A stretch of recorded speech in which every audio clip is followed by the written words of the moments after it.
Que grâce et paix vous soient accordées de la part de notre Seigneur et Sauveur Jésus-Christ. Nous allons lire aujourd'hui dans l'Évangile selon Jean, chapitre 20, versets 19 à 23.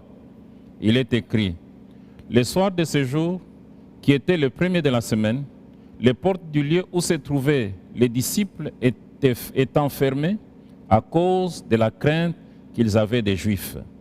Jésus vint, se présenta au milieu d'eux et leur dit: la paix soit avec vous. Et quand il lui dit cela, il leur montra ses mains et son côté. Les disciples furent dans la joie en voyant le Seigneur. Jésus leur dit de nouveau: la paix soit avec vous. Comme le Père m'a envoyé, moi aussi je vous envoie. Après ces paroles, il souffla sur eux et leur dit: recevez le Saint-Esprit. Ceux à qui vous pardonnerez le péché, ils leur seront pardonnés, et ceux à qui vous les retiendrez, ils leur seront retenus. Amen. Nous voulons méditer sur quelques paroles que Jésus a prononcées le jour de sa résurrection. Il apparaît ici à 10 disciples réunis dans une maison ensemble. Ils sont enfermés ici parce qu'ils ont peur des Juifs. Ils ont peur de subir le sort que venait de subir leur maître de la part de ses ennemis. Alors qu'ils sont enfermés, le Seigneur, avec un corps glorifié, le Seigneur ressuscité, il apparaît au milieu d'eux et leur dit: que la paix soit avec vous. Ça, c'est un premier message qu'il leur adresse pour les rassurer, pour chasser la peur de leur cœur. Et il poursuit en disant: comme mon Père m'a envoyé, moi aussi je vous envoie. Avant cela, il les rassure encore en leur montrant ses mains et son côté qui a été percé. Pourquoi Jésus fait ça? Il veut qu'ils soient vraiment convaincus que c'est le même qui a été parmi eux pendant son ministère ici-bas sur la terre, le même qui a été arrêté à Gethsémani, le même qui a été crucifié, le même qui a été enseveli dans une tombe, et c'est le même et le seul Jésus qui a vaincu la mort et qui est ressuscité. Il a le pouvoir, parce que c'est le seul qui est ressuscité. Comme il leur avait dit: je mourrai et je ressusciterai. Et ici, cette parole des Saintes Écritures venait de s'accomplir. Et maintenant, au milieu d'eux, il sait qu'ils ont peur, il les rassure: que la paix soit avec vous. Et dans la Bible, dans l'Ancien Testament, nous pouvons voir chaque fois que le Seigneur apparaît à quelqu'un, il a très peur. Ici, les disciples n'ont pas peur parce que le Seigneur est apparu, ils ont peur des Juifs. Mais nous pouvons voir que leur peur se transforme en joie. Ils sont remplis de joie quand ils voient le Seigneur ressuscité au milieu d'eux. Mais dans l'Ancien Testament, les gens avaient peur des apparitions de Dieu qu'on appelle théophanie, parce qu'ils se disaient toujours: personne ne peut voir Dieu et vivre. Et dans leur conception, c'était tout celui qui pouvait voir Dieu, il allait mourir. Mais nous pouvons voir Moïse a rencontré Dieu dans le buisson ardent. Dieu lui est apparu par ces phénomènes étranges. Et quand il lui apparaît, ce n'était pas pour le plaisir de lui apparaître, il va lui confier une grande mission d'aller en Égypte et libérer son peuple qui croupissait sous l'esclavage de Pharaon. Et nous pouvons voir dans tout l'Ancien Testament, même quand il apparaît à Gédéon, il appelle vaillant héros. Il les rassure, quelqu'un qui avait peur. Et puis il lui confie une mission. Ici aussi, nous pouvons voir, le Seigneur a ressuscité. Parfois, nous avons tendance à oublier. Il n'a pas dit tout simplement que la paix soit avec vous, mais il a dit: comme le Père m'a envoyé, moi aussi je vous envoie. Au verset 21. Comme le Père m'a envoyé, moi aussi je vous envoie. Frères et sœurs, à supposer que un de vos parents est mort et après 3 jours, il est ressuscité. Quand il commence à vous raconter les histoires, les gens retiennent et les gens veulent que tout le monde sache que leurs membres de famille étaient morts et ressuscités. Ça devient un événement qui les distingue de tous les peuples sur la terre, qu'un de leurs était mort 3 jours après, il est ressuscité. Donc vous verrez que cette famille va avoir des choses à raconter à tous ceux qui les racontent. nous aussi en tant que chrétiens, notre Seigneur est mort et il est ressuscité. Et la Bible dit, si Christ n'est pas ressuscité, notre message est nul. Donc, si le contenu de notre prédication n'est pas la mort et la résurrection de Jésus-Christ, ce n'est pas la prédication évangélique, ce n'est pas l'évangile, ce n'est pas la prédication. Donc c'est nul. Et si nous croyons à quelque chose autre que la mort et la résurrection de Jésus-Christ, c'est que notre foi est vaine. La vraie foi, c'est de croire en l'œuvre que le Seigneur a accomplie sur la croix. Et la résurrection signifie que l'œuvre que Jésus a accomplie a été acceptée de Dieu. C'est pourquoi il est ressuscité. Donc, en ce jour, nous voulons réfléchir. Comme le Père m'a envoyé, moi aussi, je vous envoie les paroles du ressuscité qui apparaît à ces gens.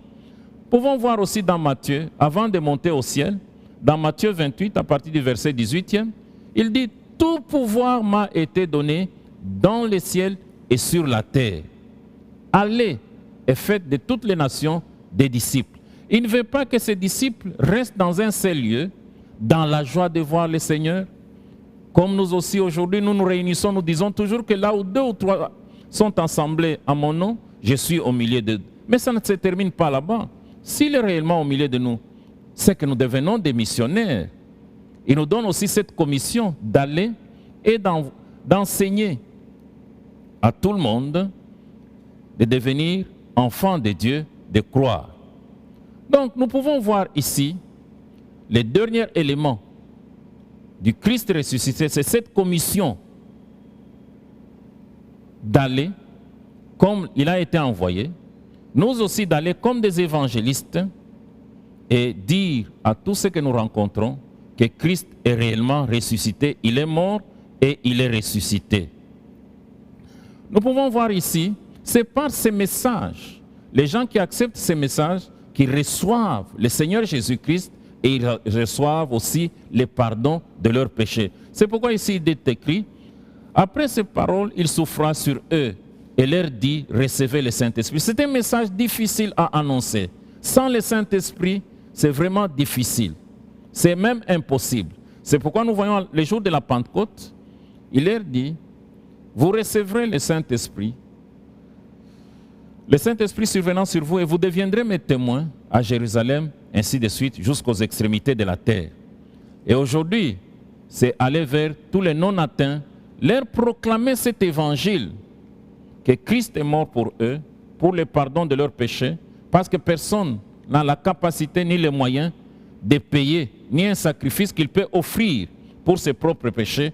Christ l'a fait à notre place. Et ce sacrifice avait satisfait pleinement aux exigences de Dieu. C'est ainsi que nous avons aussi reçu le Saint-Esprit.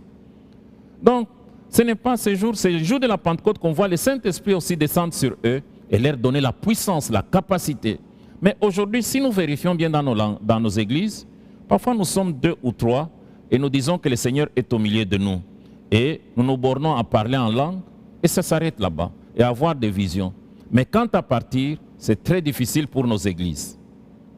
Les chrétiens aiment, nous nous réunissons, nous adorons, nous chantons, nous louons le Seigneur. Mais quant à sortir, à aller vers les autres et leur annoncer que réellement notre Seigneur est mort et ressuscité, c'est lui qui a payé le prix pour que nous puissions recevoir le pardon, ce message-là est difficile à proclamer. Peuple de Dieu, Pâques signifie aussi devenir missionnaire, devenir évangéliste. Comme le Père m'a envoyé, je vous envoie. Et le Seigneur n'est plus physiquement avec nous, mais il nous est apparu le jour que nous l'avons reçu dans nos vies comme Seigneur et Sauveur personnel.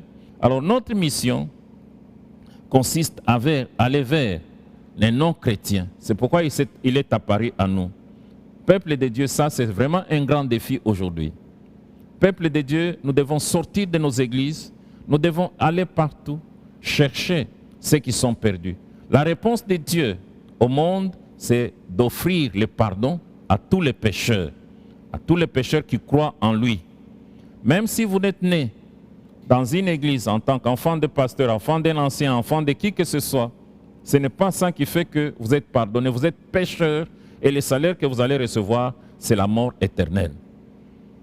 Peuple de Dieu, il y a un signe pour que le Seigneur vienne. Aujourd'hui, on parle de coronavirus, on parle de tremblements de terre, on parle des inondations, mais il y a un signe, jusque-là nous ne l'avons pas encore atteint. Pour que le Seigneur retourne sur la terre, prendre son Église, il faut que l'Évangile soit annoncé à tous les peuples sur la terre. C'est pourquoi si nous voulons hâter le retour du Seigneur Jésus-Christ, nous devons aussi aller évangéliser, aller parler de ce Seigneur partout. Donc voici le ressuscité nous donne une grande mission d'aller, comme le Père m'a envoyé. Donc mon frère et ma soeur, vous qui avez cru au Seigneur Jésus-Christ, vous qui êtes remplis du Saint-Esprit, vous avez aussi une commission. Vous avez été envoyés d'aller partout et d'annoncer l'Évangile. Est-ce que nous le faisons? Nous voyons parfois, nous nous envoyons beaucoup de messages, mais très peu soulignent sur la mission du ressuscité, sur la commission du ressuscité, d'aller vers les autres mondes. Donc les chrétiens ont reçu ce privilège, non seulement de rester dans nos églises, de nous réchauffer avec les louanges, avec les témoignages, mais d'aller aussi dans le monde entier qui vit dans les ténèbres, qui vit dans la peur, pour leur annoncer le pardon et pour leur annoncer les messages de la joie. Est-ce qu'acceptez-vous de le faire? Si vous avez réellement reçu et rencontré celui qui est ressuscité. Que Dieu vous bénisse. Amen.